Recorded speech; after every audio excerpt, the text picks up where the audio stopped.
Hello and welcome to Wrestleopinionated. This is our weekly show all about the shows of AEW. We are your hosts. I am Morg and this is... Super sleepy Matt Strange, and this is... Super excited for talking about Mayu. Muir. How have you guys been this week? Sleepy. I've been riding on a different time period, like awake sleep span that I suppose you realistically should. I'm trying to get it back, but I'm pretty fucking wrecked. I'm eating these awful chocolates I got from work. They're awful, but I'm not going to stop eating them.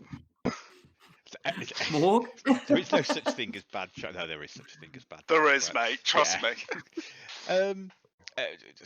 Christmas shopping. It's about that exciting. I've still got to do the majority of mine, but hopefully I can get away with doing it on Boxing Day. I'm such a champ. The advantages of lockdown. Oh, I'm sorry I didn't get to see you beforehand. I'd like to, I am going to mention, because of Mayu fanboy Bad Chocolate Eater Muir over there, that we did notice that after looking through our list of matches we have to watch, there are like 3 Mayu matches out of like the 9 we put forward. But like I said in the chat earlier this week, she did have 9 of the top 100 matches this year on Cage Match, so you know. Well, Morg's being slowly warmed back up to learning who she is. More on that later. Yes. Just going to mention this now. So the plan is going to be at the end of today's review, I am going to use a random number generator and we will find out what we are reviewing next week. Oh, bit of excitement. Whoa. Now. That's not Mayu match. I can't rig that.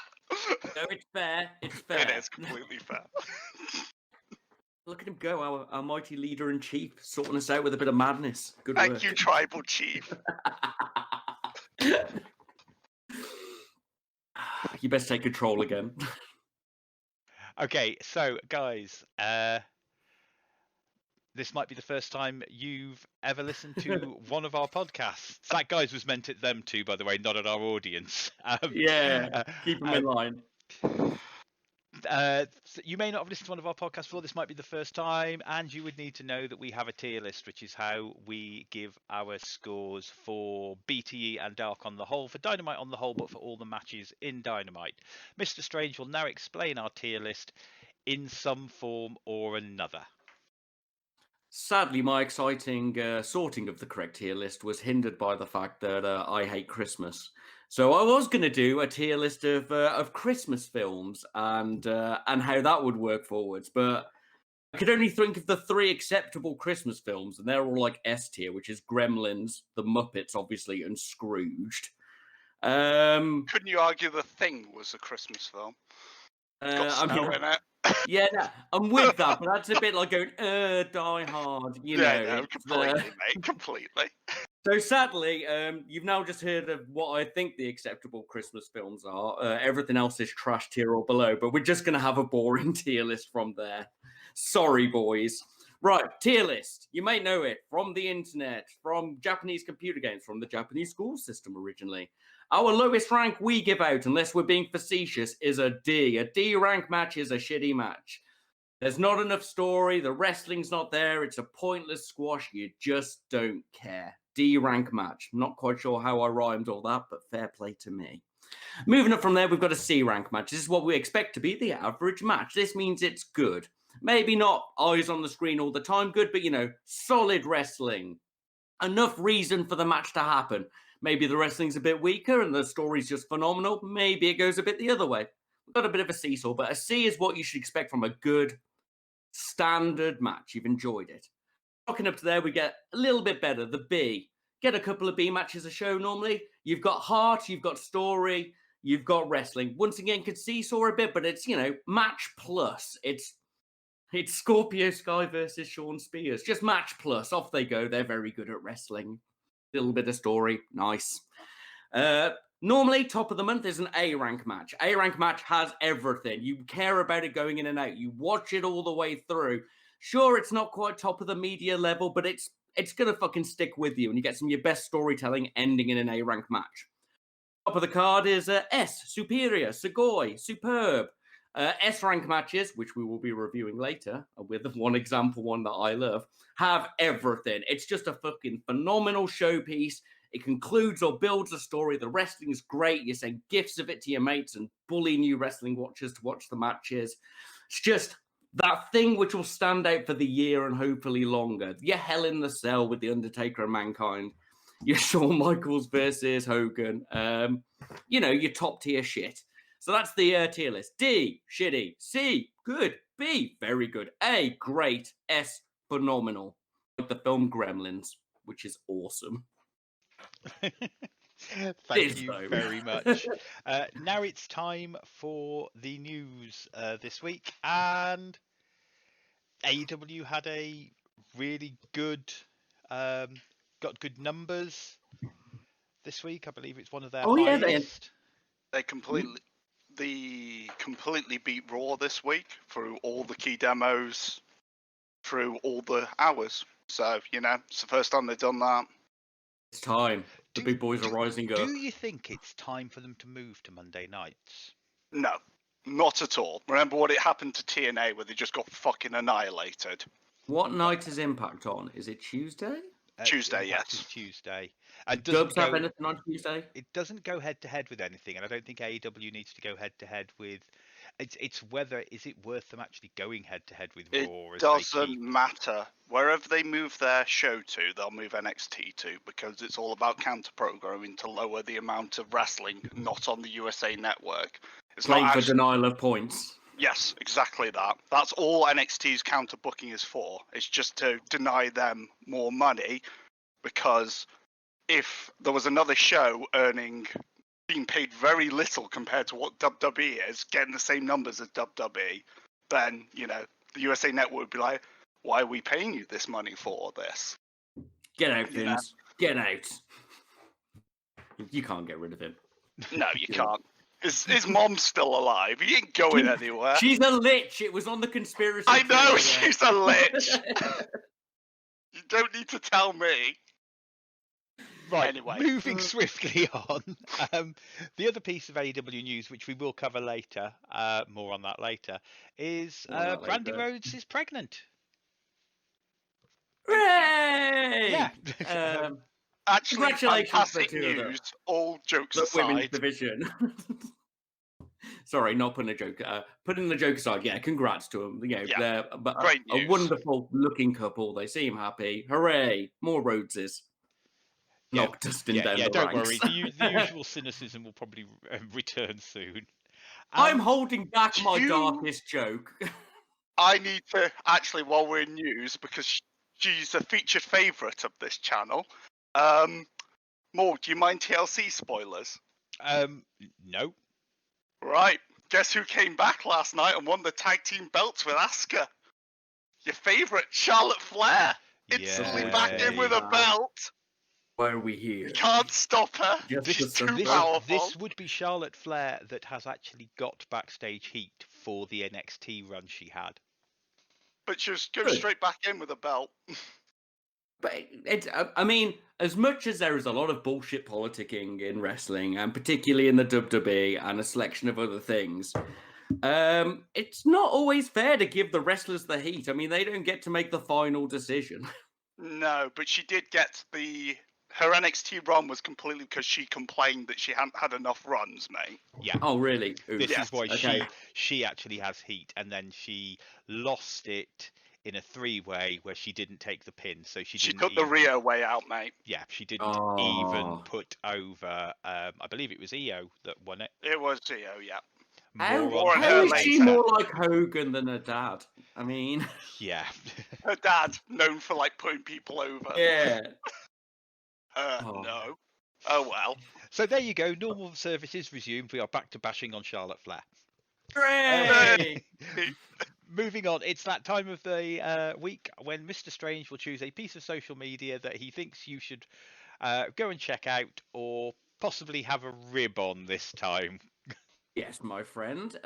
So we're back to an old favourite. We're back to Cody Rhodes's Twitter page at Cody Rhodes. This is a particularly nerdy side point. So this might not be for everybody, but Cody has put up his list of Star Wars films in order of how God they are, and Jesus Christ, it's the worst heel turn I've ever seen. Well, he's right with number one. Yes, right with number one, but yes, if he had is put Empire. anything else in, he would have had riots at his door. Let's be honest here. Then it's to The Last Jedi, which is that 8? Is that the one I stopped watching? Yes, mate. That's 8. The film that legit made me angry from a complete plot fucking collapse. Just awful.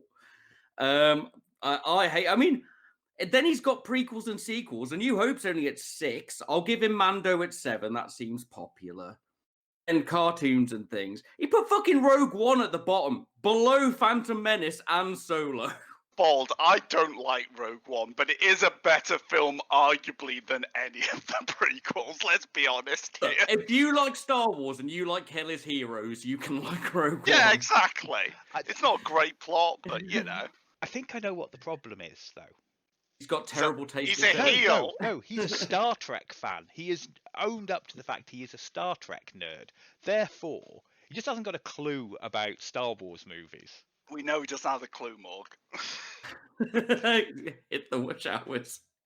Gain height. It is nice to know that the cool guy, even if he has terrible taste in them, is a sci-fi fan, though. So, you know. Oh yeah, completely. This sense of taste is so bad. If I met Cody, and I'd be sat there trying to be like, "This is Cody Rhodes, one of the most influential figures in current wrestling. I love what he does in the ring and a great storyteller." I'd be like, "You're such a fucking casual." It'd be worse than if I met. Just comes out of you. Yeah, just looking just at. buries the fucking podcast instantly. Don't ever speak to me again, you normie.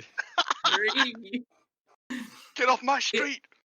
Yeah, that's my social media of the week. Shitting on Cody Rhodes' taste in films. For being a normal nerd instead of an extravagant nerd like us. Back to ripping on Brandon. So it is that time of the week when we do our reviews, and starting off as always, we start off with BTE or Being the Elite. Mr. Muir. Can I say this is an S tier episode? Would anybody Cowboy argue Day! With me? Would anybody argue me that Cowboy Day is S tier BTE? No, it's phenomenal. It was something. Was it a spaced reference? That's my only question. It was something, Morg. It was definitely something. It may have been. It wouldn't surprise me if some of them had seen Spaced. I wouldn't expect many of their American computer gaming club to have seen it, but I can imagine one of them, possibly Colt, having seen it. And or Uno, because Uno's a proper nerd. Yeah, true. Uno's a good nerd. Right, so it starts off with Silvers and Reynolds grabbing Hangman, and they start leading him away to something. Then we have some boring box can. That doesn't matter. Yeah. Right. So then we go. Ride 10? Whoa. We've got to start off slower. First of all, Hangman, 3 and 4 appear inside there. They've all got cowboy hats on, and they've got lassos, little bags of money, and whiskey. 5 has an extremely tiny cowboy hat. And then just out of nowhere, you want to ride 10? So good. That's my steer. And then Hangman just looks at him like, what? And he's like, do you want to ride 10? Then 10 comes out with a fucking horse mask on and fucking horse hooves on. Then he gets on the back of him and starts having a piggyback go, and they all start shouting, he's going for a ride! And it's just Hangman fucking laughing his ass off on the back of fucking 10. And then Silver just goes, that's my steer! Nobody rides my steer! And then everybody just pulls finger guns on everybody else. It then cuts to old-timey music and in grey filter frame. Hangman's reactions are fucking gold. And then, unfortunately, we cut away. Then we cut away to Kip versus Lever. I don't care. We're back to the Mexican. Back to the Cowboys. We're back to the Mexican standoff. Stu has been taken hostage by Hannah. She has some good news and some bad news. The good news is she saved a lot on her car insurance. She is the bad news and shoots poor Stu. Then everybody gets shot and is down. Poor Ten is shot. He was just a horse. Why was he killed in this massacre? And then it ends up with fucking Hangman pretending to be a fucking Clint Eastwood going up to, "You feeling hungry, Johnny?" Oh, God. And then he just looks up, blood everywhere. "You don't have the balls." And he shoots him. And he just suddenly cuts out of character, goes, "That was fun, guys," and walks off. Then the final stinger joke was, none of them fucking asked him to be in the Dark Order. Yeah. This He's got to join. It's too This wholesome. was It's too awesome. wonderful. I do not do this justice. You definitely should watch this. If you care at all about this storyline, you need to watch this. Fucking amazing. 100%. Just wonderful. Other things happened. Yep. There was a title shot and Silver retained, and there was a Spanglish bit where they tried to get Alex out of the Dark Order, and he distracted them with food. The Spanglish bit did fall a bit flat, unfortunately. The only bit I liked was Ortiz going, "I know what gangs are. I went to a public school in New York." That fucking made me laugh. But other than that, no. Just watch this Hangman bit. Yeah, just Order. watch it for the fucking Dark Order. Everything else fades in comparison. It was wonderful. God, it was so good. Can we give the whole episode an S based on that, though? No, not at all. But it is. It's an A. It's an A with that segment being an S. Yeah, that's fair. You can skim it. Like when I rewatched this morning, I just loaded it up, watched the first bit, skipped the Bucks bit, skipped the Spanglish bit, and just sort of went, ha ha ha, and then went back to my notes. So good. So amazing. Yeah, BTE this week, definite watch. Moving on, it's that time of the week, Mr. Strange, where you took one for the team. Watched all of Dark and notes. It's Matt Strange's speed synopsis of Dark. Yep. Hello. As usual, we will stop you if we have anything to say. Trust me, I will not be stopping you. There is I haven't even noted down the winners for most of these matches because it's too obvious. We open up with So Terratune. I've written his name down phonetically so I can actually learn it. Versus Starks, a typical Starks match. One who's winning. The other guy some offense in, gets some moves in, gets a win. It was nice to have a week off of Starks last week, so thanks, Shad. Ding. Yep. Baron Black versus Cutler, solid. Did not care. Shida versus King. I'm still hopeful for King. She's doing really well, actually. The match wasn't phenomenal. Shida did the deal. Then Abaddon came out. Hooray! Scary, scary. What? Yeah. The Brit section. God, which one was it? It was Spears and Sky this week? It was, and Marco came at the door, and then they shut it, and then it was Scorpio. I'm not feeling it. I enjoyed Scorpio and Spears having an excuse for a fight, but this is just a bit too cheap WWE for me. It is, and I mean that in the bad way of WWE doing it, not like Kurt Angle playing on the acoustic guitar. Mate, this tiny cowboy hat. Maybe we should review that. Ian and Fuego versus Jurassic Express. It was fine. Everybody in that ring's good. Fuego sells like a beast. One day he's going to hit the tornado DDT. I can't wait. Can't wait. Skylar versus Bates. Moving on. SK versus Cage. Typical Team Taz. Everybody gets to look in, then they win. VSK is actually pretty good, and he's getting over me. I know I said that I wasn't going to comment, but actually, I was so impressed with it. Cage still gives the other guy offense when he's probably the one member of Team Taz that doesn't have to. That doesn't have to. Look at him. He was always known as GMSI Cage, or Get My Shit In, and he would lose to whoever you want, whatever in a match, but he had to get his shit in, a couple of big... And it just looks like that's how he treats other people. And that's really nice. I appreciate that. Justin should just announce the belt, though, because even if the company doesn't acknowledge it, surely Justin's being bored of being shaken now whenever he doesn't announce it. Cage. You may as well just go, yeah, and it's the belt. Cage in his belt. Yeah. Louis Valley and Mike Magnum versus the Acclaimed. I love the Acclaimed. We've covered this more and more. I think they will be a perfect upper mid-card team. Max Caster called Louis Valley a manlet, which made me laugh. This ruined me when you told me. I love It's it. just so good. They're getting better at generic heel shenanigans to make them a bit more heely. Caster knows how to flare about on moves. The only problem I had with this match is Mike Magnum looks like a cheap Goldberg toy, like when the face mold doesn't quite. I don't mean like an insult his face kind of way. I mean that he looks a bit like Goldberg gone wrong kind of way. Poor man. Jordan versus Jay.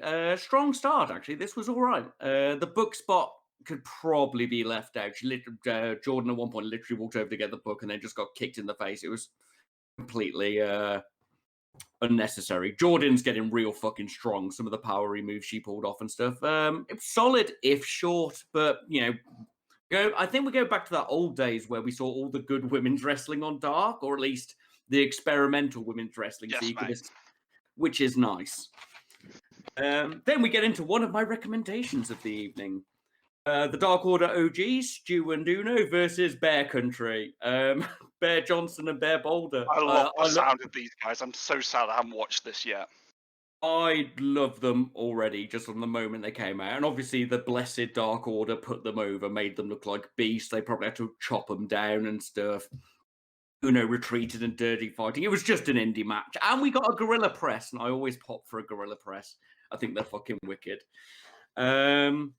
They did a two-man fall-away slam suplexing, which was really cool. And a two-man senton where... This sounds ridiculous to me when you told me about this. Bear Johnson held Bear Boulder over his back and did a running senton splash into the corner of them. I was like, fuck. And then mate, it was close. Then Grayson pulled off Nightfall on the biggest of them. That's his over-the-shoulder backbreaker. Jesus Christ, that man's so strong. The match wasn't technically amazing, but it was really good, and you get to see a lot of two different teams interact. It was just very indie and a nice selection for a new team. And we moved on to Ryzen and Maluta versus Sonny and Joey. Solid enough, just didn't care. Joey and Sonny are still smoothing up. Just not that bothered. The Slayer versus Tay Conti. Conti gave us some offense. Otherwise, it was all right. Conti's finisher submission thing is fucking phenomenal, though. It looks like it hurts, and she can get an armbar out of about 50% of the situations that Layla Hirsch can. And that sounds like an insult, but that's a lot of possible armbars. Second recommendation is next. Danny Limelight with the worst tattoo I've seen in wrestling versus Matt Sydal. It's awful. Really? Is it worse than Brock's knife? I mean, yeah, he's got a point. I forgot about Brock's knife. It's up there. He's He's literally got the little spot. You know the symbol Spider-Man has in the center of his chest? He's got that tattooed on his chest. And I'm down for a comic book tattoo or whatever, but just... It'd be like having a big S and a triangle on your chest if you really liked Superman. Yeah, mate.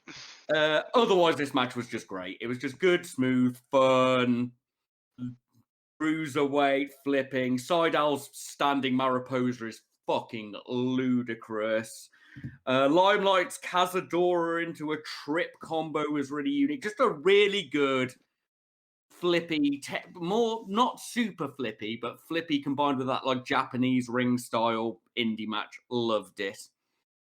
Then from there we got to Lennox versus Evie. These two didn't look like they were too familiar with each other. It was a bit slower than I'd liked. It did get a bit more used to each other as it went on, but it's just fucking skippable.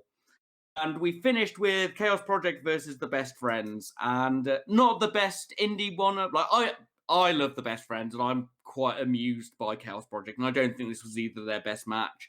Some good stuff though. Chucky got to show off some skills. You can tell that Chucky and Trent love fucking about on Dark. They're having a lot of fun, but otherwise it was just solid indieing.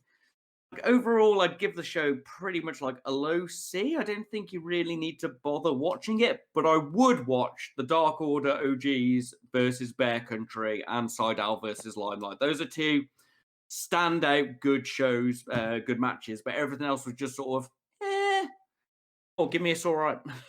It's all right. That's how I felt about it. Other than those two matches, you boys got anything to add? I'm really excited about watching the Bear Country match. I'm not going Do to it, lie mate. to you. As soon as I Do get it, off mate. this, I'm watching it. They've got great potential. So moving on from Dark, we come on to Dynamite.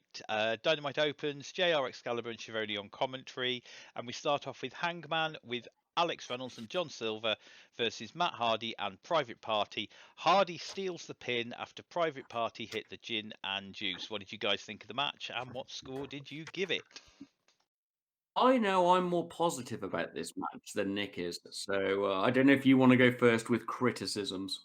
Or shall I go first with hype? I'll go first with criticism. I enjoyed the idea of this match because I love what they called the Good, the Bad, and the Hungry. Is that the tag team name for these boys? there it is. Yes, Yep. that was awesome. That's fucking brilliant. Don't get me wrong. I don't want to see Hardy in the ring again. It's just sad. After seeing him through my whole childhood, it's just sad seeing him so broken. And not the broken as in the broken Hardy way. This match was completely one-sided until the gin and juice was hit, and then it was just over. And yeah, I didn't like this at all. I gave it a low C. I'm sorry, but it just didn't do. I don't know if I was angry when I was watching it, or it just did not pop for me.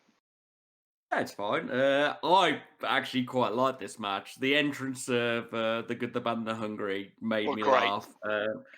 There were some great sequences between Hangman and Quen. Now I've listened to you, I'll note I've got no points on Hardy, so I must just have blanked him out largely. When it was the Good, the Bad, and the Hungry and the Private Party, it was in the ring, good. they looked like they were having fun, and I Yes. think that infected me. Silver's kicks are fucking phenomenal. God, he's great, isn't he? Quen hit Hangman after Hangman didn't hit Quen, and I quite enjoyed that as a little moment of difference between them. I actually quite enjoyed it. There was a really nice showing from Reynolds where you actually got to see how big and like actually maneuverable and stuff he is. And he did this move where he span, I think it was a Sire round twice by the shoulder, and on the second one, he went into a spinning punch, and I actually thought that was really quite cool. The Dark Order Hangman triple move combo I really liked. And see what you're saying about the wrestling, and I have blanked out Hardy, and it did turn, but I actually quite enjoyed the match, and I think there was some nice story work which explained where Hardy's going, and I've liked a bit more showing the Dark Order and being like, it's okay with Hangman afterwards. But I gave it a B, so I don't know. We've got reversed from last week. Morg, you're the decider. So, had the correct team won, this would have been a straight B. It got a B/C from me. So, I only downmarked it because of storyline wise, it was the Raptor who called this, and I agreed with her. Was that it should have been Hangman should have won to solidify the storyline with the Dark Order. Look, you win when you're with us. And Private Party should have lost because it would have given more stuff for Matt to blame them for. And preferably it should actually have been Matt's fault. And we'd have had two of these storylines, would have had more. But I really enjoyed the match. I think you called out everything I enjoyed. I don't hate Matt being in the ring. He just did Matt Hardy's greatest hits as far as I was concerned, and that's all I want to see. I don't hate him. I just find it's. I just want to see Matt Hardy's greatest hits. I just want to see the side effect, fair enough. The twist of fate, and him. That's all I need to see from Matt Hardy now. He's at that level. That's fair, mate. That's fair. So that's B/C, but it is a B. And overall, I believe it's a B. You see, I would have been more secure in my B-ness, having heard a few down things. If they I'm okay with Hangman and the Dark Order losing if they just shown some camaraderie in Lost together, because that's the next time. That would have a good way to build something. Yes. Yeah, something like that would have pushed my low end B, I think, to a mid B. It would have clawed me up to thinking that it was actually well worth doing this match, but otherwise I was just like, huh? Why? It was all based around Matt Hardy stealing the pin, so we only really got one story coming out of it when you had two going We could have in. had two. Yeah. When you had the guy that's obviously going to be the next world champion in the thing, we'll focus on Matt Hardy instead. To be fair, I think we need to keep Hangman where he is at the minute, because I think he needs to almost come out of nowhere for that. I will agree. I think him playing around with the Dark Order is the correct thing to do at the minute. Keep him in that fan favourite mid to upper tier faction and have him doing stuff with them. I think that's the correct place. We got a long time of Kenny being a dick, I think, first. So I don't have a problem. Till Ibushi gets him. Right, following on from that, Inner Circle backstage promo. Any thoughts, comments? I quite like the fact that everyone but Chris and MJF were just dead faced. Jericho trying not to lose his shit on MJF was fucking beautiful in this. Is that a real award MJF got? Is it like, did he actually win that? I should have checked. I think they both. I'm guessing they both won that award. They did win that award, yes. Yeah. But no, good section to show the dynamic of where the Inner Circle is currently. I didn't rank it, but enough to keep it interest peaking and, get the read on where they are. I think it was Jericho and MJF cutting the promo. I think it just gets the standard MJF.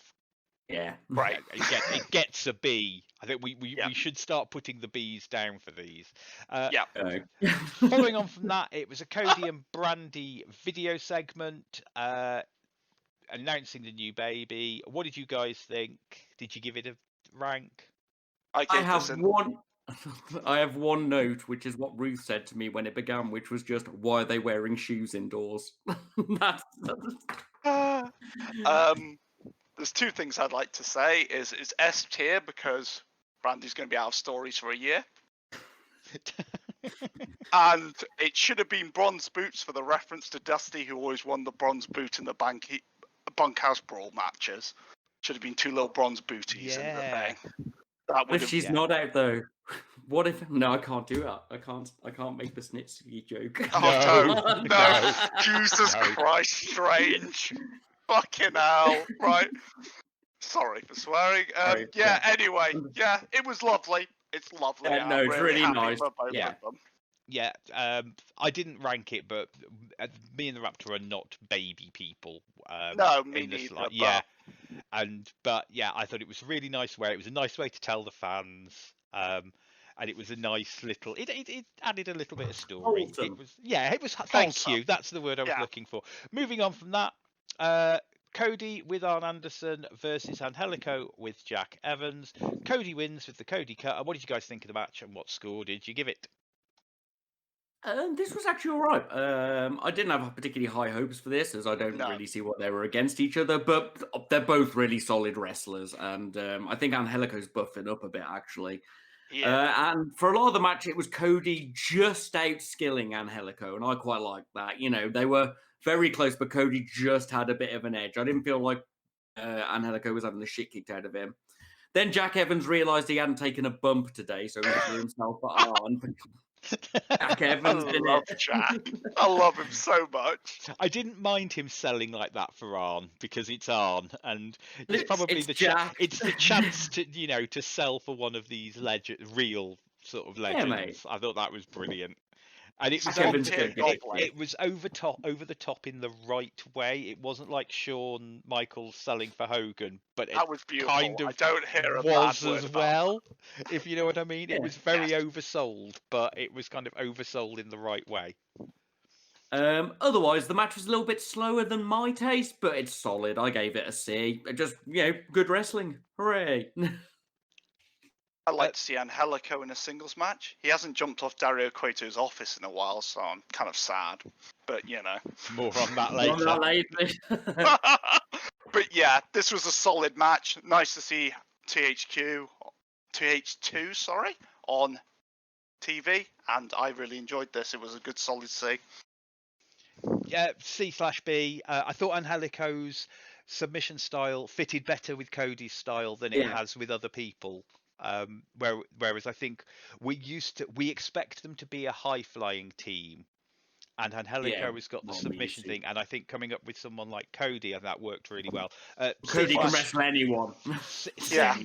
See, I gave it a high C, but still it was a C. And that Cody cutter at the end was beautiful. It was Yeah, great. Did I He actually gets so mention much that hype. Cody wins with the Cody cutter? I don't think I I did. don't think so. Yeah, Doesn't. Cody won with the Cody cutter, and it was a really cool Cody cutter. He did go far. Yeah, he did. Team Taz comes out. We have a Team Taz promo. They threaten to come out and attack Cody, and I turn to the Raptor and go, lights go out, and the lights go out. Sting. It's Sting. Stang! What did you guys think? I like the "You and Turtle Kid" line from Starks. That always makes me pop whenever he calls him the Turtle Kid. Oh. Why is Taz's son called Hook? He's got both his hands. He's not even scared of crocodiles. You know. It's No it's shit. it's a style of wrestling. Is it? Yeah, a hook, I believe. It's it's a wrestling move. I think it's kind of like the real, proper, legitimate stuff as well. Like Right. the I can't remember what they were called, but you'd have the guy in the old wrestling ring who would be the legitimate guy who really could. Stu Hart is one of the most famous ones. Can tie you up in a pretzel, and I believe it would be a reference to that, possibly. Oh, I thought, Taz, the Warner Brothers Tasmanian Devil, Hook, Sydney Pirate. I see where you're going. Sorry, back to the actual reviewing of this. Sorry, Muir, I talked over you with my thing. It's okay, mate. I like Sting and all, but I don't buy 4 massive meaty men being scared of a 61-year-old man with a bat. I'm sorry. I just don't buy it anymore. Isn't this the 3rd time it's happened as well? Second. Yes. Second. I don't know. We've done it once. I mean, if he'd just beaten them or, Yeah. But if this happens a 3rd time, I'll have a real problem. I just kind of went, it was a moment so we could be reminded that Sting is here doing vigilante face thing. Yeah, he needs to actually be the vigilante. He needs to do something. My call for this is there are 3 members of Team Taz. A 3-on-3 match is a safe way to Sting to have a match. He doesn't have to do anything except do Sting's greatest hits. He can just come in. He can just be tagged in. He doesn't have to. They don't have to risk him in anything. No bumps, or just nice safe bumps. Probably with someone like Ricky. So we're gonna job out Team Taz again, just so Sting can the problem is when you get Sting in there, you've got that. Yeah, that's the problem.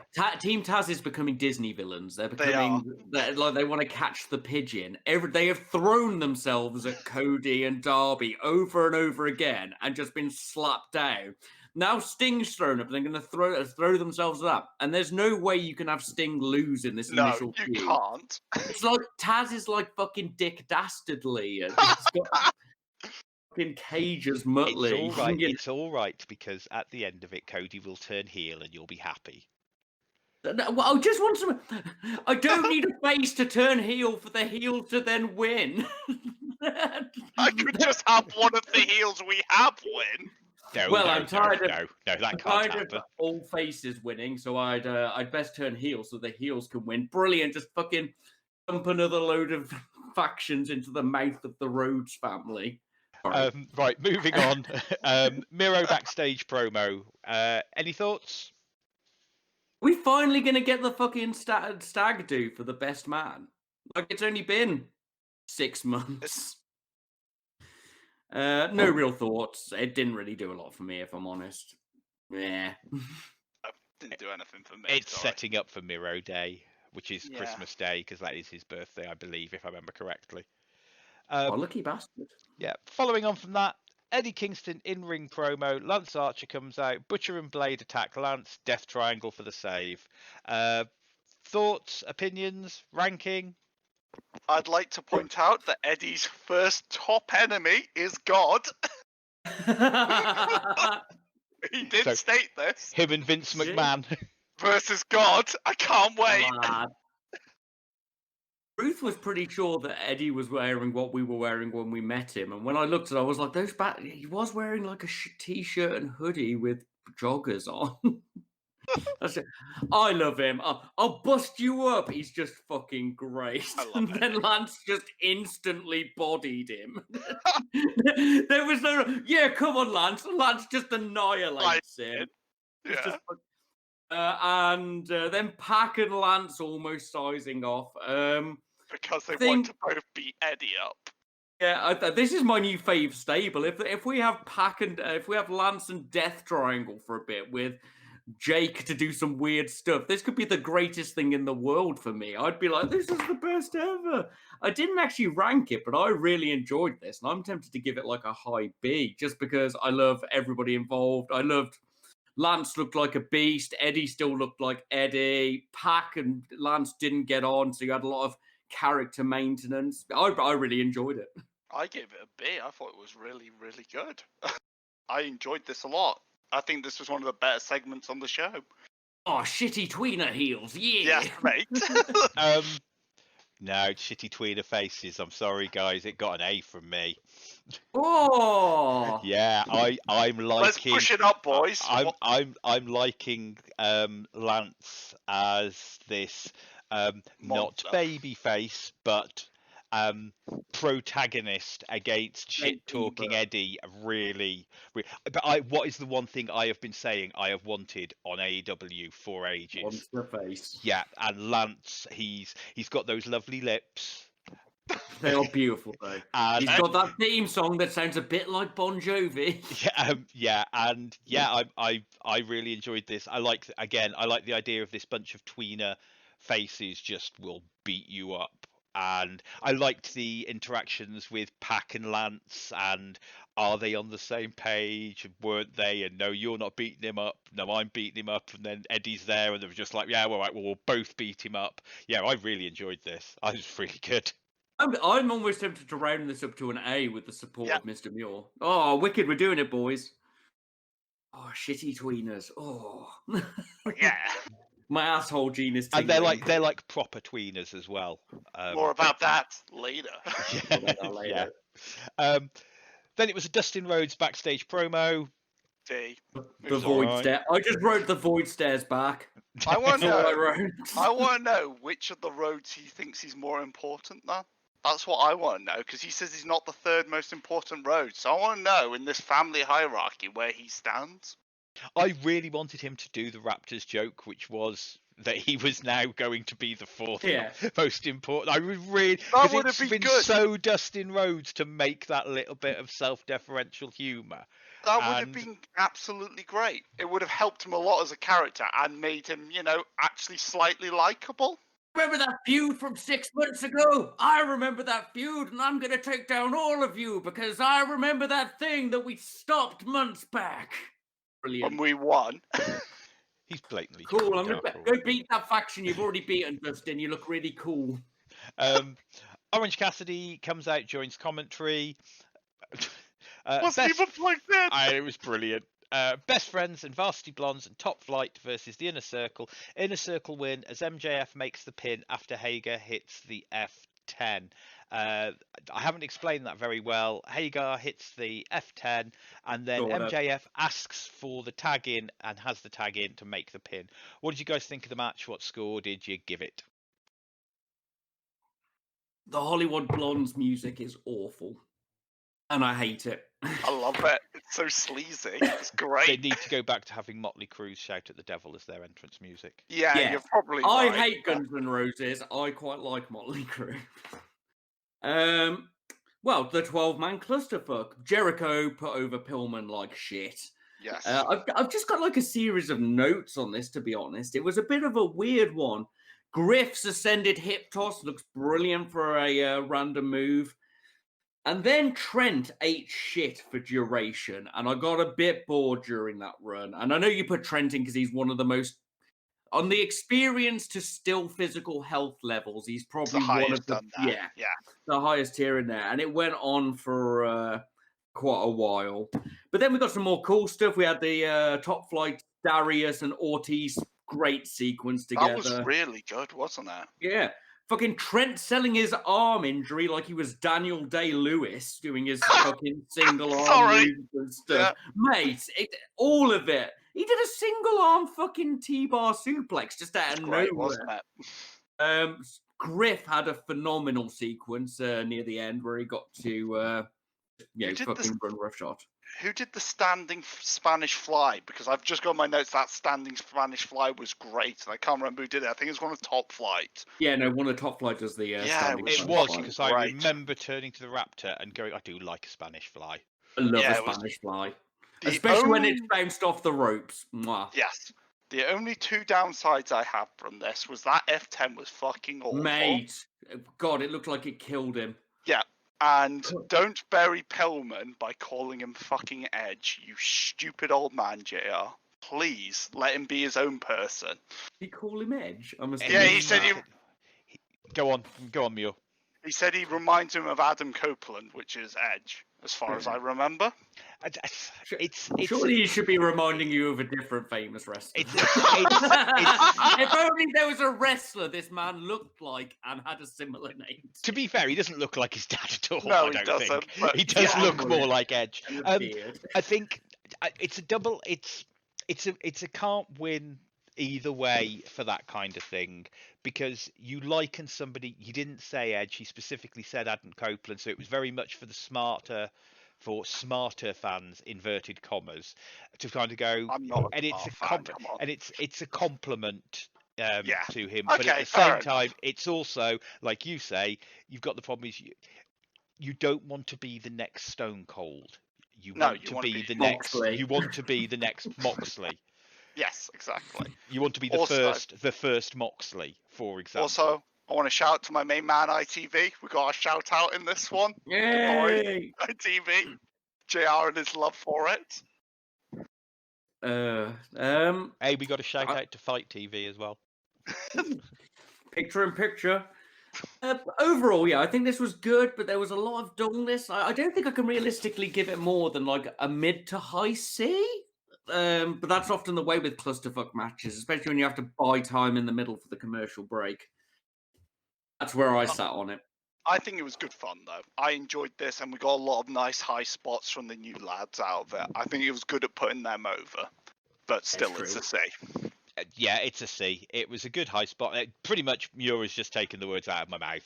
Sorry, completely. Mate. No. Just every new boy got over. Completely, yeah.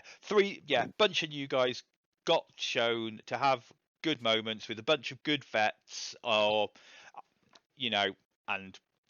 yeah. But it is a C. It was a solid wrestling match. That's our standard. Following on from that, Thunder Rosa backstage promo. What did you guys think? I think WWE needs their Divas section back. At least Rosa's good on the mic. Then I got a bit worried it was an immigration plot. Oh no! You shouldn't be here. You can't be here. Yeah. God! I'm glad I'm not the only one who had that moment. Think of that. Yeah, you know. Jesus. And we're obviously getting the Reba plot about the laugh because she criticised Rosa's laugh, and she's been doing that fucking awful laugh. I'm not convinced. Didn't rank this. It didn't resonate with me enough. I think we'd have been better off just letting Rosa have a good Rosa promo and overbooking the promo section. But I don't know. Maybe I'm not.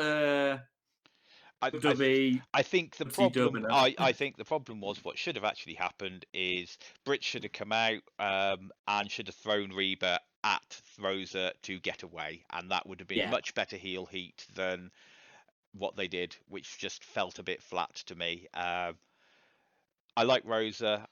Britt as a heel has grown on me, a bit like mold. But growing on me. I managed to get the quote in from last week. But yeah, I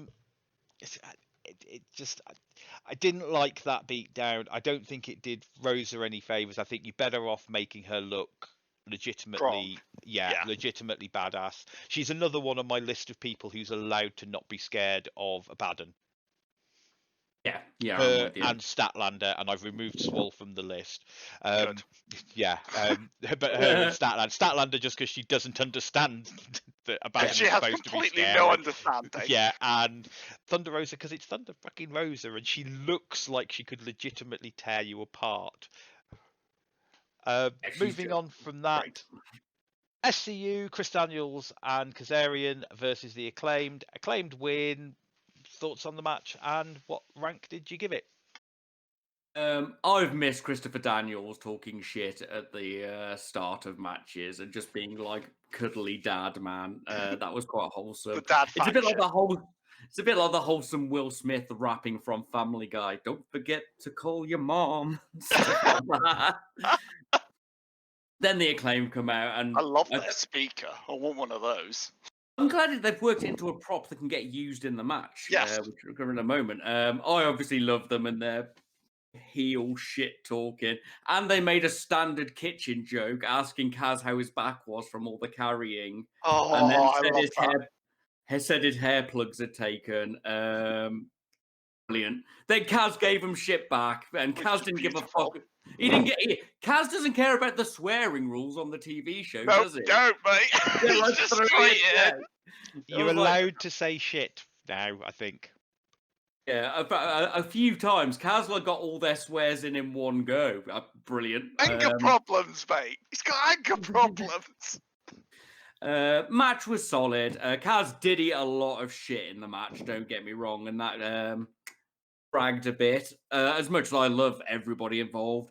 Once CD was tagged in for the pickup, though, it was really good. CD just rolls through moves. Like, they run into him, he catches with his Russian, his fallback slam. He goes into, he just bounces from move He's almost to as good move. as Curryman. He's almost as good as Curryman. I actually really like the boombox play for the cheating. I think that's actually quite clever, and it's worked into a prop they use in their gimmick. Bowens did a really simple pick-up, unwind, slam thing near the end, and that was just really cool for a nice, simple move, like Griff's high arm drag I was talking about earlier. And Blessed SCU putting over the kids, isn't it? They just, otherwise, it was just good, though. As much as I love everybody in it, I can only give it a C. But I've got high hopes for the Acclaimed being a upper mid-card team and rapping badly at people whilst cheating. They're just assholes, aren't they? They're just great. I really enjoyed this. I thought it was a solid match. Like you said, SCU blessed for putting them over. It was just a solid match. I think it was one of the best technical matches we had tonight, I would say. I don't know. A lot of technique in there, and Bowens is... Caster's got a lot of good show and flair in what he does, but Bowens is just got immense. the wrestling. Yeah. Just off you go. So I think it was a solid high C, low B. Ooh. Morg? Still not sold on the Acclaimed. I did like Kaz's Men on a Mission reference. Match itself Go about the was... Men on a Mission. Yeah, match was solid though. It was a C. Yeah, fair. But it was a straight C for me. It was a solid wrestling match. It was a solid tag team match. I haven't really got anything more to add than you guys have already said. You're not quite on board with the bad rapper heel train yet, but you'll get there. Yeah, He hated the Dark Order at the beginning. It's all right. Yeah. Moving on from that, Ivelisse and Diamante versus Swole and Serena Deeb. Swole and Serena win by submission. We'll go on to what happens next afterwards. I do want to give a quick, before I'm sure Matt's going to, Mr. Strange is going to complain about this. Why did you put the advert in your one women segment? I'll cross that off my notes. Also, I will. I was just sat there going, I'm sure I know the name Rooster Teeth. Yeah, I was not impressed with that. Neither was the Raptor. The match was going quite well. Exactly. So, yeah, what are your guys' thoughts, and what score did you give it? Go on, Muir. Go on. I thought this match was solid until the super long break, and then it just fucking fell apart, and I can't blame them for it. I think they just fucking hamstrung these women out there. I don't think they stood a chance of this being a good match, in my opinion, but I don't know what you guys think, but it was a low C from me just because of how interrupted the match was, and it just ruined the flow for me. I mean, my notes do fall apart after that break. I'm going to Yeah. be honest with you. Match had a really strong opening with did. Evie and Deeb, and this is the Evie we didn't think we were going to get when she had that first awkward match with Rosa. She is given a fuck, and you can tell in how she carries herself in the performance. They've got some cool moves. When they did that guillotine from the ropes into the suplex, that was wicked. Diamante's brawly style is actually kind of working on me, and I think she's allowed into the Dwarven Kingdom now. That's dwarves with beards and mining and dragons and stuff, not a genetic condition. Slow world, yeah. Yeah. And then the break happened, and we had a figure four, and I wrote just roll over, and she did. And then Swole dropped Diamante in a Tiger Driver. Oh god, yeah, that Tiger Driver, ouch. But realistically, it's a C. I had a good time. The match was solid and good before that break, and then it just sort of petered off. So it is a C. We got to see Evie care, Diamante's on the up. Everybody did well. Deeb's obviously great. Swole is pretty good. Then it just sort of, the break ruined it, and it just sort of farted itself to death. And yeah, in the corner. Yeah. More go. End on a high note. I was looking forward. I can't. I was looking forward to giving this match a B at the beginning. It was Evie that cared. It's got Serena Deeb in, who is I state she's my go-to. She is the veteran. Yeah, she's also that go-to. She's going to have a great match with nearly anyone. I'm looking forward to her and some of the newer girls because I think they're going to have really good matches. And they put an advert right in the middle when they'd gone to picture-in-picture. Yeah. Why not put your advert on straight after this match? That's all you needed to do. Division. Yeah. They're not allowed to get over, guys. I gave it a C. It got a C. Yeah. Yeah.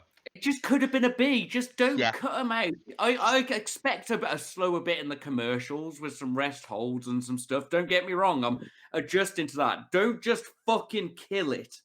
Then just come back and go, oh, it ends. Yeah. See, we appreciate that we have the downside of watching it on Fight TV, where if we were watching it on say TNT, we would get a break. It would come back and it would go from being hot to being hot. You have that horrible bit where it goes to commercial break and you suddenly have either the faces or the heels on top, and you have to watch the recap.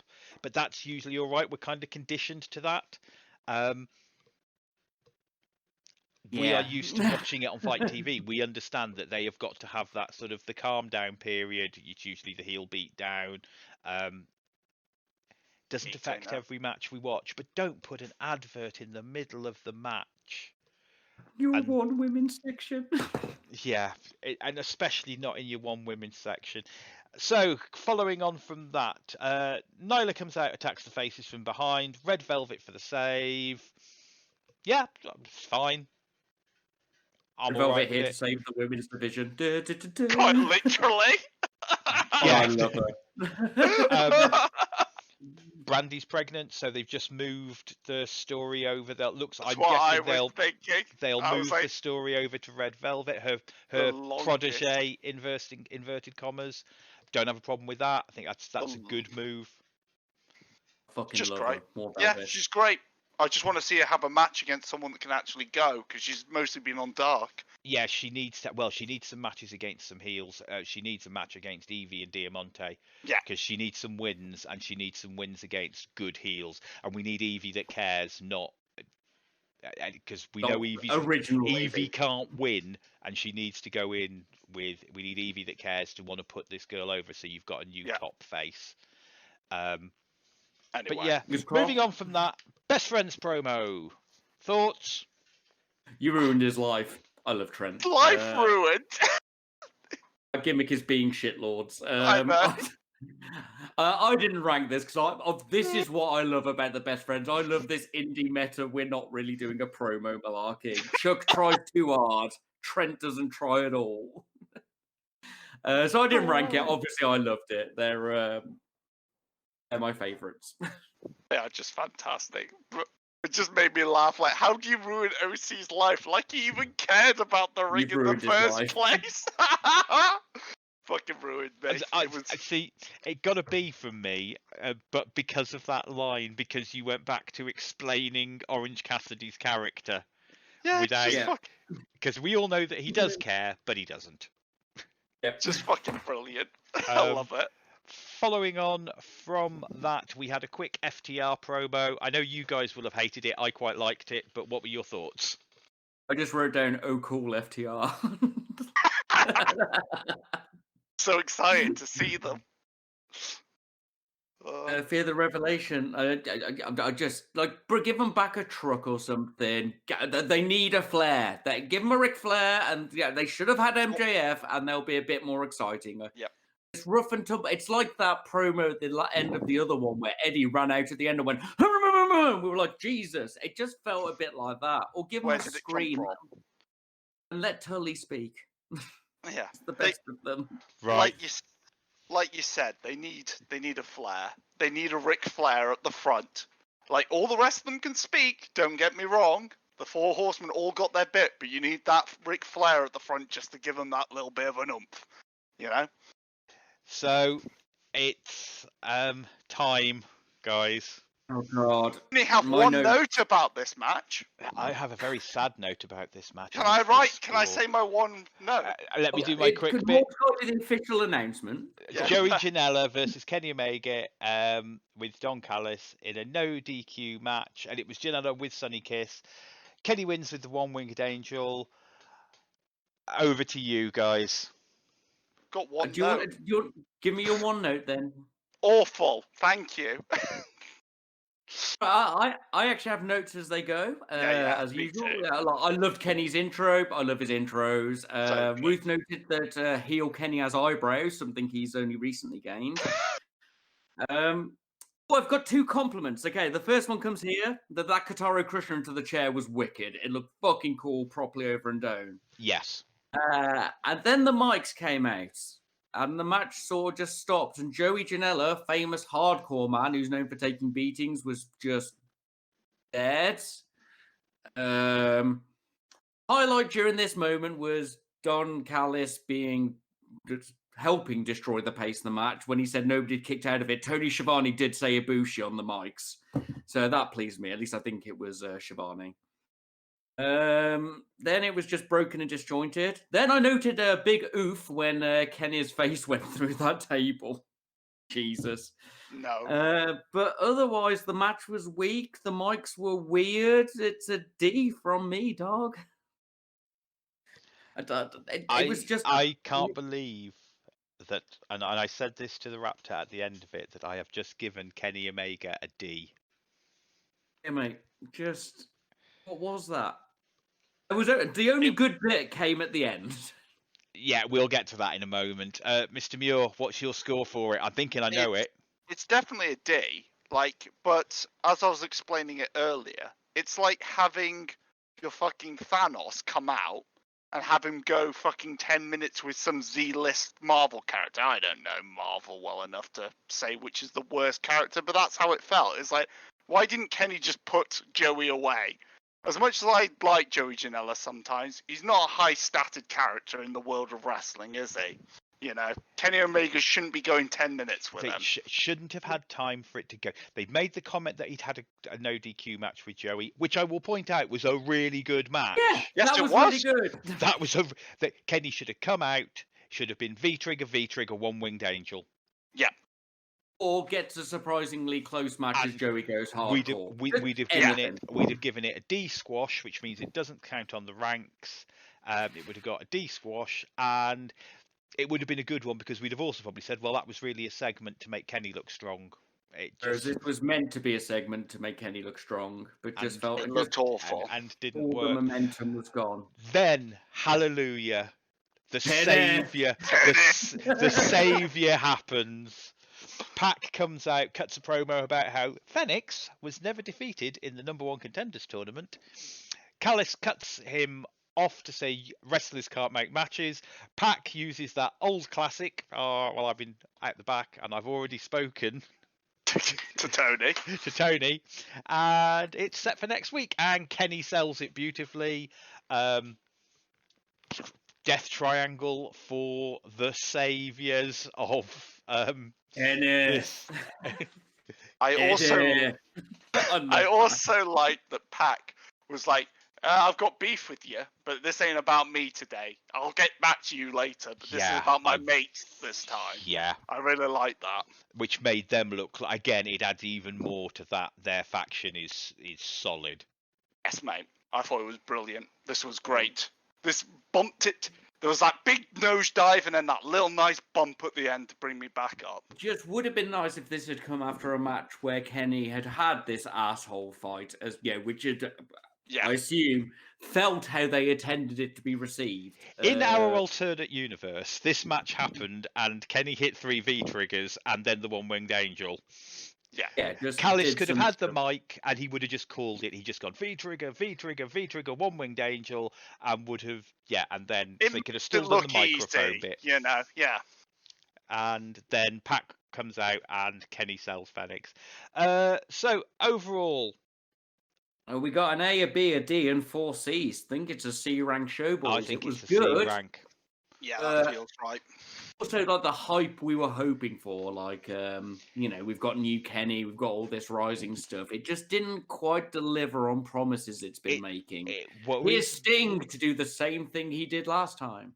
It worries me a little that this was a highly watched show, and I think last week was such a good show. I would have rather that was the highly watched show, and it sounds like the backlash of last week. We were raving about how great it was. So lots of people, I don't mean just us, obviously. And so lots of people watched it and they would have seen this. And AEW, they haven't done the holding pattern, it's Christmas thing. Everything still feels hyped. To be a bit of a downer. Worries me a little. Go on. The show started up with over 1 million viewers, and by the end it had nearly under 700,000. Well, it's normal. 700,000's like the mean average, isn't it? Yes. And that's just, it obviously had some hype going into it, and they didn't manage to contain that hype, if, a nice way to put it, unfortunately. Quick Morg prediction time. Yep. Morg's predictions. So, sorry. So we haven't mentioned this, but Kenny was on Impact again. I will be honest, I haven't watched it, and has rejoined up with the Good Brothers. Yes, he has. The blessed Good Brothers. And I feel I can see a future with, and I think I know who might be appearing next week, but I think we're going to have the Good Brothers versus the Lucha Brothers. And I am very down with that. If that's what comes out of this terrible Kenny match, then all is forgiven. That would be amazing. That would be the carniest match, man. My man. No, I'm down with that. I hope it's another boneyard match. I think they will beat the absolute living piss out of each other, those teams. Because yes, how the hell are Gallows and Anderson friends with Kenny? I don't understand. He is a weird, he's not straight edge, but he doesn't drink or anything, weeb, gamer, nerdy thing. And they are alcoholic, rampaging carnies who wonderful. They're big mates with AJ Styles as well. None of the Bullet Club alliance makes sense other than the fact they were just foreign wrestlers. And they're good mates now because of that. Blessed AJ. Yeah. Blessed AJ. I put my hands together in prayer as I said. So that's our review of the week before we start going off about the Bullet Club. What did you think of the show? Send us your opinions. You can send them to wrestleopinionated@gmail.com, WrestleOP at Facebook, WrestleOP1 on Twitter, and somebody has been in touch on Facebook and has sent us. Have you got your notes there, Mr. Strange? I'm armed and ready. Okay, off you go. We have a question from one Bicep McTricep. He sends. So happy. He sends The Good, the Bad, and the Hungry, a heartwarming tale of friendship, of a cowboy's search for friendship. This is bar none his favourite story arc in AEW at the moment. It is. So his question is, if you could write a story arc for one wrestler, who would it be? Who would it be for, and how far would it go? Sorry, what would it be? Who would it be for, and how far would it go? Boys, got anything, or shall I jump in? Because I've just got 3 shitty notes that I made. You go first, because I've got one that you may do. So you go first. You're not going to do the one I think you're going to do, are you, Muir? I don't know. Depends. Because that is more on that later. More on that later. I either want Sean Spears' face turn, because he's such a goofy face character when he's wrestling. Turn from Tully, perhaps Cody come and re-wins him back to being a face as he realizes his early stuff is, he was in the wrong and such like. You've got a lot of continuity you can play with. Or maybe he'll turn face after Tully steals Scorpio Sky for the Four Horsemen and he is exiled instead. That'd be pretty cool. Yep. I'm going to cross off this one with the word Pentagon on it. No, that's fine. That's not the one I'm thinking of. Is it the Giga Chad one? No. Okay. Or it's Wardlow's escape arc. We know Wardlow increases the demos of women to what is it, Muir? It went over 50% because of Wardlow being on the screen. The only time it's ever gone over 50% of women over the male demographic is Wardlow time. I think we could get the Wardlow rise into being a real character. Maybe a friendship with Hangman. I think Hangman could bring out the better in Wardlow as he's set free from MJF's clutches. Or Pentagon Dark gets an evil master who teaches him how to be a super mega heel, and he slowly rises up the ranks by breaking a load of arms and being an asshole. The Breaker of Bones, by any chance, would it be? Yes, it would be. More on that later. Boys? Right, so mine starts off with Trent having a singles push. Oh no. And this leaves Chucky T with nothing to do. But unfortunately, Chucky T's getting his ass kicked. And he just keeps getting his ass kicked and his ass kicked. And then one day he's in the ring with Ortiz getting his ass kicked by the Dark Order, and suddenly you hear a coin flip. And then Okada's music starts. And then they renew. Thank you. They renew the tag team that was going to change the world. Chucky T and Okada. And they rise up the ranks and go to be tag team champions. Then he can have a plot with Kenny where Kenny tries to win back his old tag team partner from when they were the Men of Low Moral Fiber from Okada, the best tag team in the world. And Kenny can have another 6-star 4-hour match in the Tokyo Dome with Okada. Also, I've got another story about Pentagon. Maybe, unfortunately, killed some lady's parents. Stop! I am going to mute you. Go on, Morg. So I'm actually going to go with one we've kind of mentioned, and I've mentioned it already today, but it's something I'd really like to see, and I think for a storyline. And it's Abaddon to beat Hikaru Shida and basically overrule the women's division. I think there's enough good babyface women's wrestlers that can cover her greenness, and I think her gimmick protects her enough that she doesn't need to do anything to be the champion other than just be creepy. She can keep being creepy. And then it's Chris Statlander to come back to be the one to finally defeat her. It'll be a good length run for Abaddon. It'll make the belt look good. And I love the idea of the Chris Statlander story where Chris Statlander just doesn't know fear because she doesn't understand it because she's an alien. It's that simple. I'm down with it. And I appreciate this. And I wanted to get a women's storyline in. Yeah, no fair. Well, I'm getting the Giga Chad in for the ladies in my plans. So, I hope that answered your question. What was the name again? Bicep and McTricep. Bicep McTricep. thank you very much for your question. If you'd like to send a question in, please do. So we're not angry about anything this week. We're actually quite happy about something. We're quite I'm happy very happy because we got to watch a match that is one of our favourites, as we said, over the next, well, officially 15 weeks, but we'll see how it goes. We may just drop these in now and again. Nothing to discuss. So we watched one of our favourite matches. This one was picked by Mr. Strange, obviously.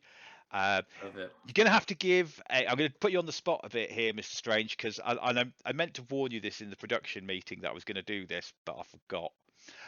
No worries. Hit And me. we're going to have to do this with all of these matches because they are. One of the important things is they are story driven. So can you give a little bit of the backdrop to the story that is leading up to I Pentagon can. Dark versus the Black Lotus Triad in Lucha Underground?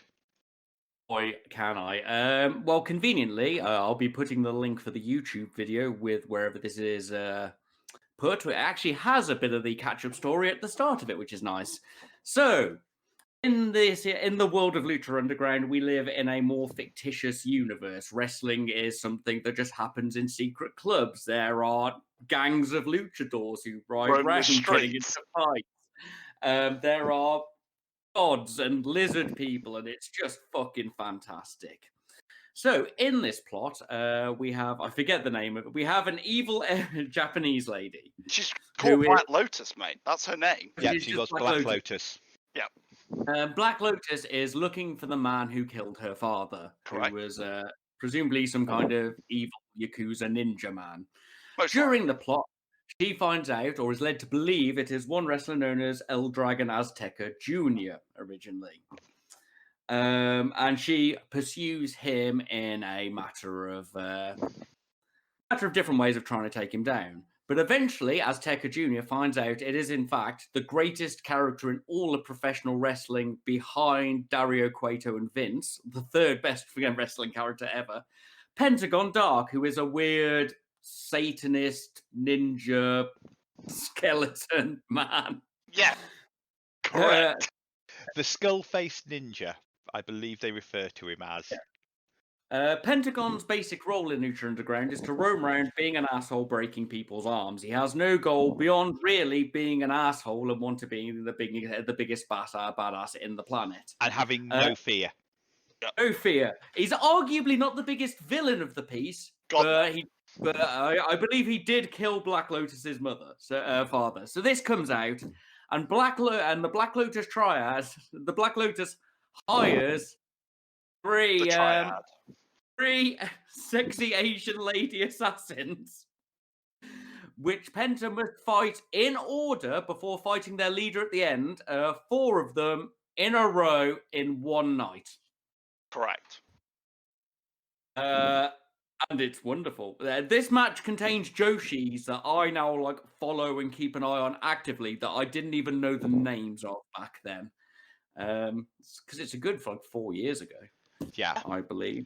So this starts off with Penta. Oh, sorry. So yeah, I've listed this match a little bit like I do the Dynamite review, so to leave you guys a chance to discuss, because it is a match of 4 matches, kind of.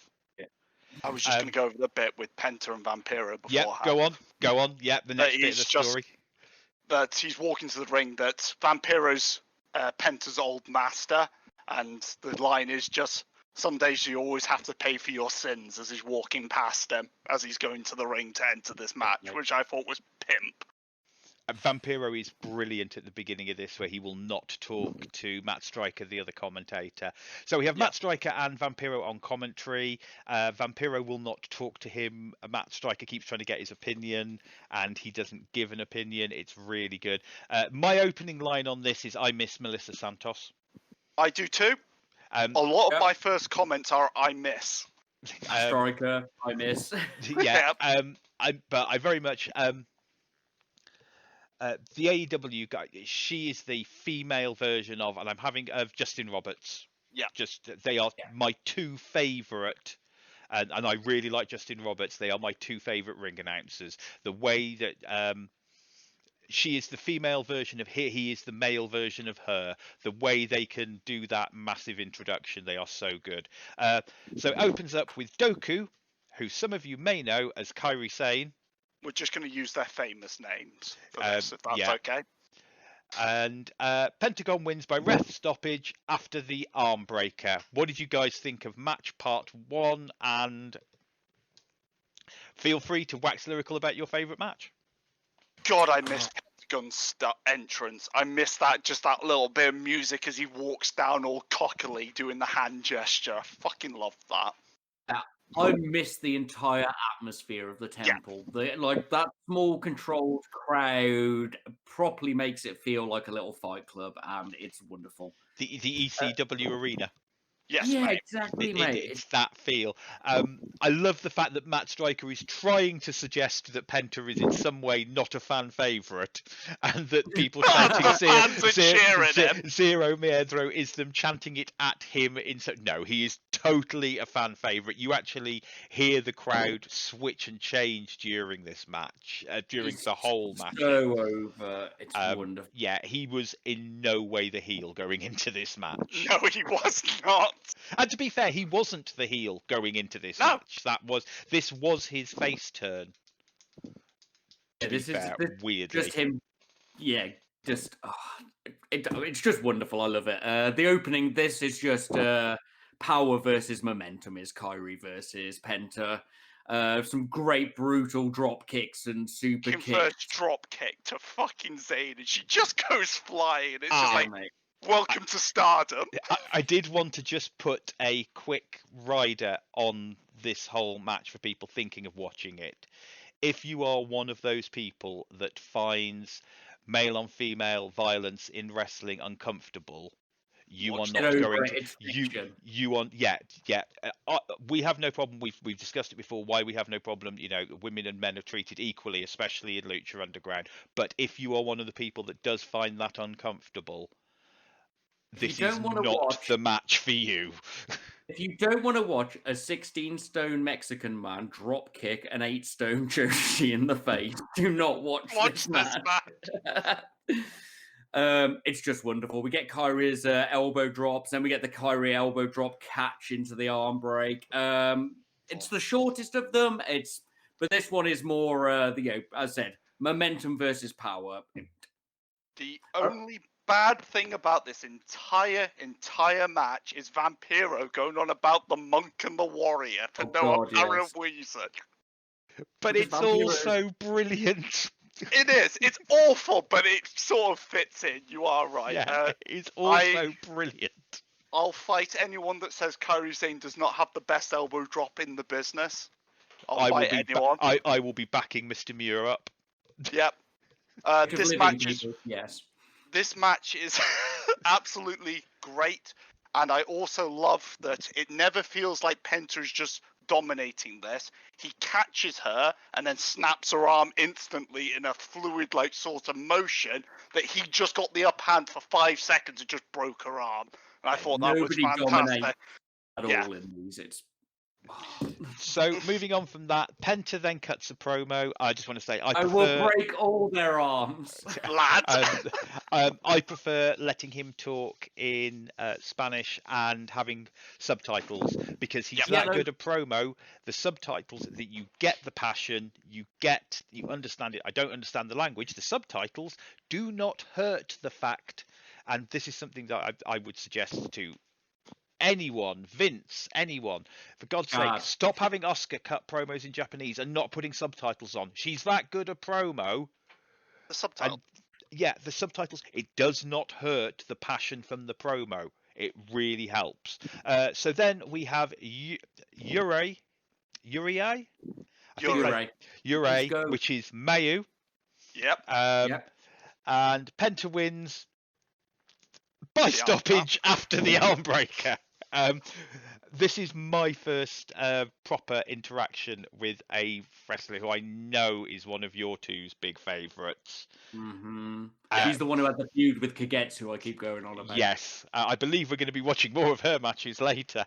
I just want to break in at this point that at this point, Kairi Sane had 3 years of ring experience, Mayu only had 4, and Lowe was the longest with 9. Just so you know how experienced these women are at this point. I loved this match. This was good. It wasn't as good as the final, but I think this was great. I loved the arm drags they started with, and then Mayu just instantly into an insane dive. He was just giving Penta a high-speed match from Stardom. Yes, mate. Like, it's off, lad. Oh, shit.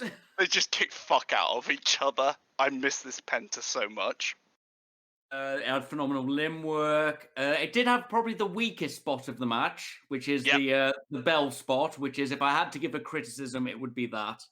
Mayu's goblin expressions are great in everything she does.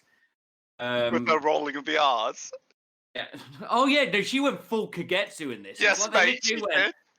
The Kagetsu is the woman she had a feud with for most of Stardom, and Kagetsu is a gangster who beats people up with things. He just goes, oh, I can't roll my R's, but does that Japanese thing, and it's literally like Mayu is pretending to be Kagetsu, and it's brilliant. wonderful, kind of adorable in a way as well, with what I know now.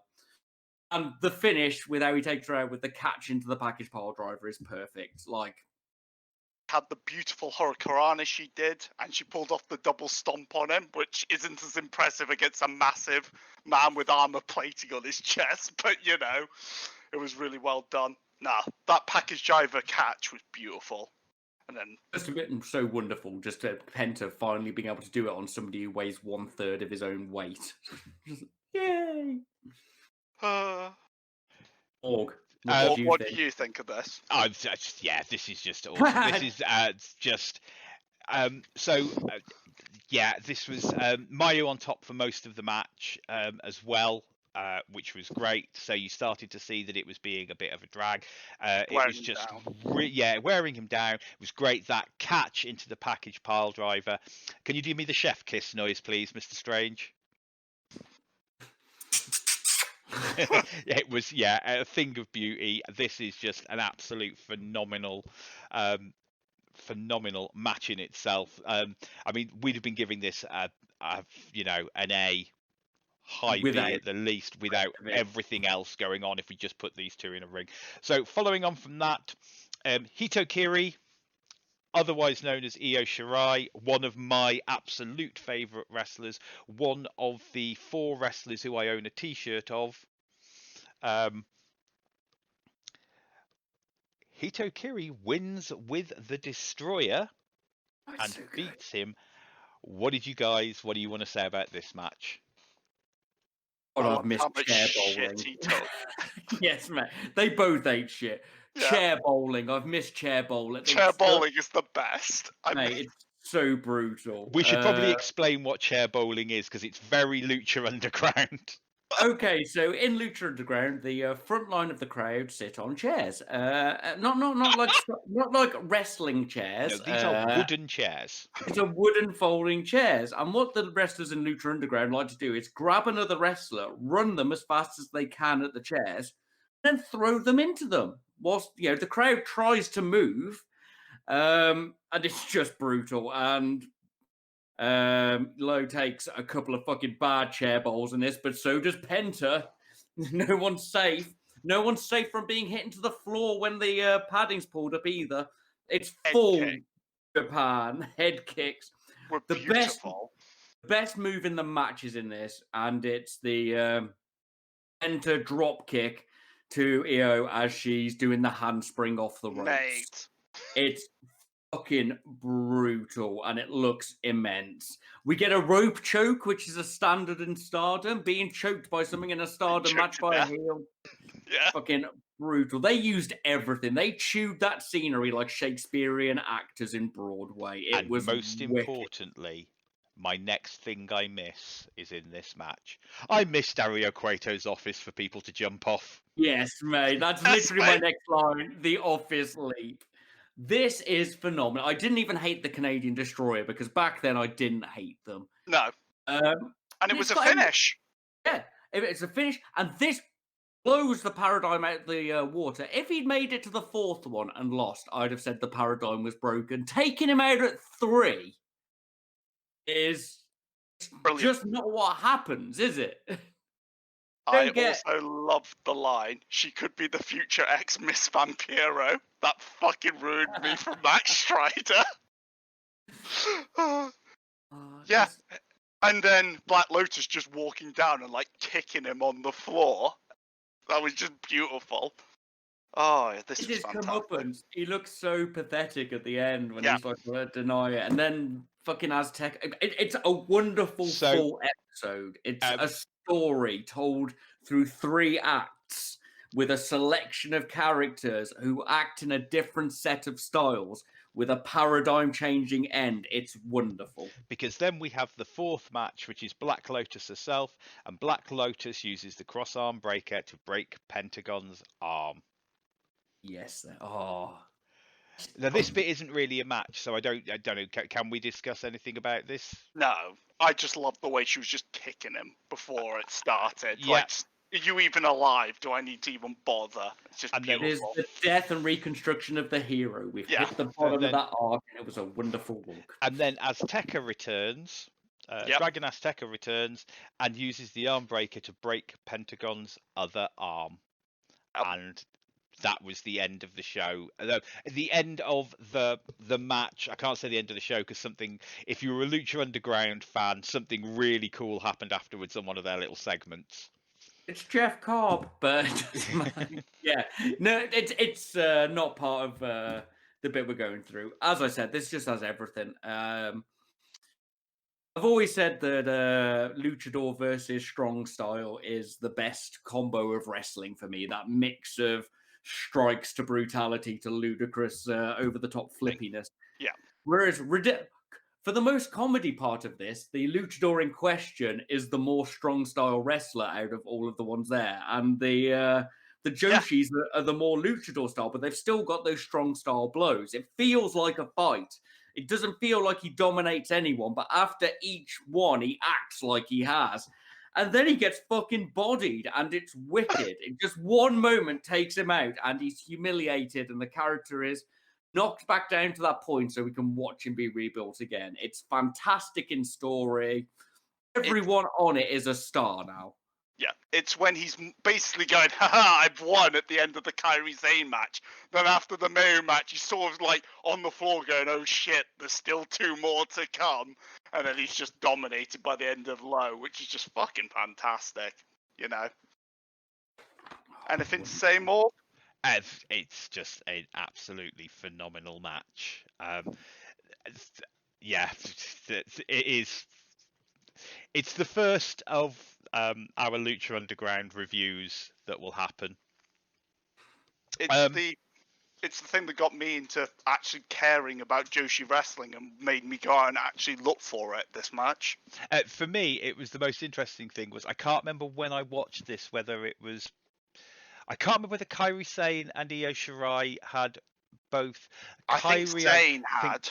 Kairi, I think, was because I think we watched this and I was like, that, and I recognised the elbow drop from having seen. I think Sane was in WWE by this point. Yeah, it's absolutely just phenomenal. So there you have it. That's our thoughts on one of our favourite matches. I don't think you'll get this kind of review for all of them because the rest of them are going to be just matches. And I don't think we've got matches coming up that all of us know.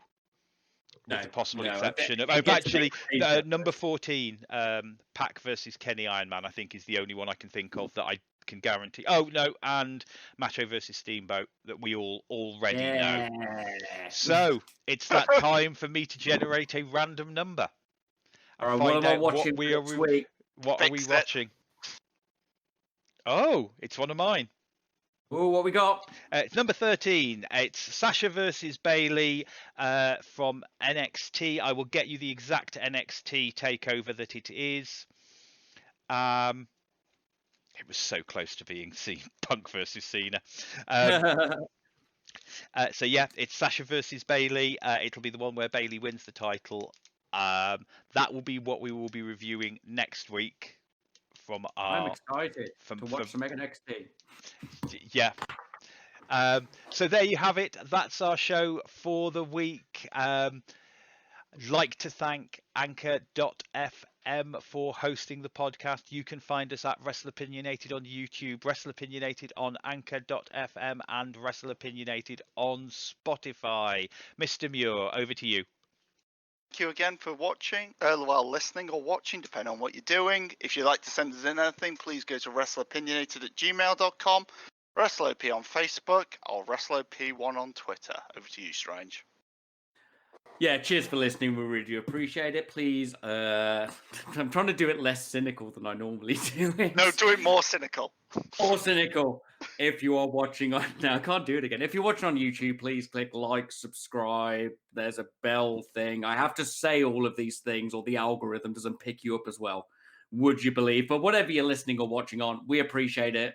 Please click the I like this button if you liked it. If you didn't like it, send us some feedback. We have contact details. If you want us to discuss anything, like all those boys said, do the things they said.